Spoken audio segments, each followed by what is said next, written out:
Oui, salut à tous. Bah, comme vous savez, là, j'ai été invité au centre de pénitencier de Strasbourg. Et ça m'a donné matière à réfléchir de voir ces petits jeunes là, comme j'ai écrit ce petit mot. Alors je m'excuse, j'avais fait une faute d'orthographe. J'avais marqué grosse au lieu de gosse, mais j'avais pas mes lunettes. Je suis désolé. J'avais envie d'écrire, mais j'avais pas mes lunettes. Donc quand on n'a pas de bons yeux, on peut faire des erreurs. Donc je m'excuse. Mais le point, c'est que c'est vrai, il y a un commentaire.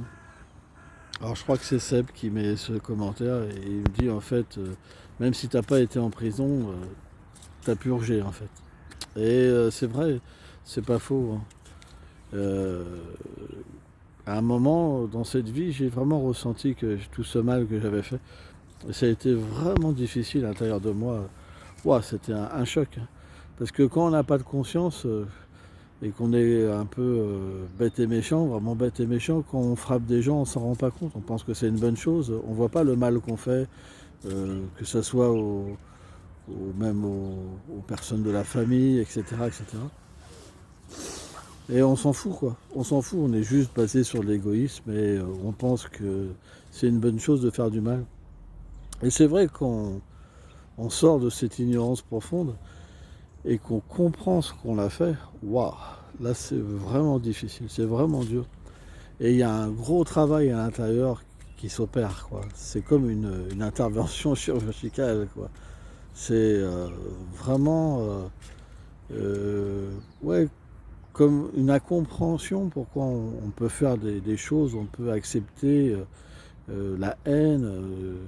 Et on ne sait même pas pourquoi, on ne trouve même pas de réponse. C'est vraiment...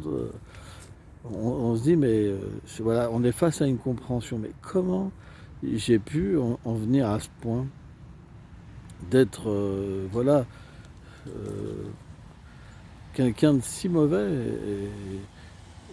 et là, naturellement, on a cette réflexion et on a des pleurs profondes, hein, des pleurs profonds. Vraiment, c'est une repentance parce qu'on n'a pas le choix. On n'a pas le choix. On ressent vraiment que pour échapper à ça, voilà, il faut regretter, quoi, profondément, et aussi faire une contraction. De la même manière qu'on a fait du mal, de la même manière, il faut faire du bien. Et je pense que c'est ça qui m'a projeté dans ce changement et, euh, et dans le fait de vouloir vraiment essayer de devenir quelqu'un de bien. Je dis bien essayer parce que on n'est jamais parfait, tu vois. Et puis plus on progresse quelque part, plus on a envie d'être meilleur. Donc c'est pour ça, voilà, ça m'a vraiment fait penser à beaucoup de choses de voir ces jeunes là. Et c'est triste, hein, vraiment, vraiment triste, quoi. Puis ils se rendent même pas compte de ce qu'ils font, de ce qu'ils détruisent leur vie, quoi. Ils s'en foutent, quoi. Pour eux, la vie, elle n'a pas véritablement de valeur. Et moi, j'étais pareil quand j'étais gosse, quoi. J'étais pareil. La vie n'avait pas de valeur. Alors aujourd'hui, ma vie, elle a vraiment une valeur, tu vois. Elle a une valeur parce que je comprends qu'il faut bien l'utiliser, quoi. Et c'est ça la valeur de la vie. Quand on est juste centré sur nous-mêmes, quelle est la valeur de cette vie? Elle est toute petite. Elle est toute petite parce qu'on est tout petit. Mais quand on centre notre vie euh, sur une vérité qui est beaucoup plus vaste, alors elle devient beaucoup plus grande et elle prend un sens de plus en plus profond. Et ça m'a amené beaucoup de réflexions. Bah, écoute, je vous remercie beaucoup.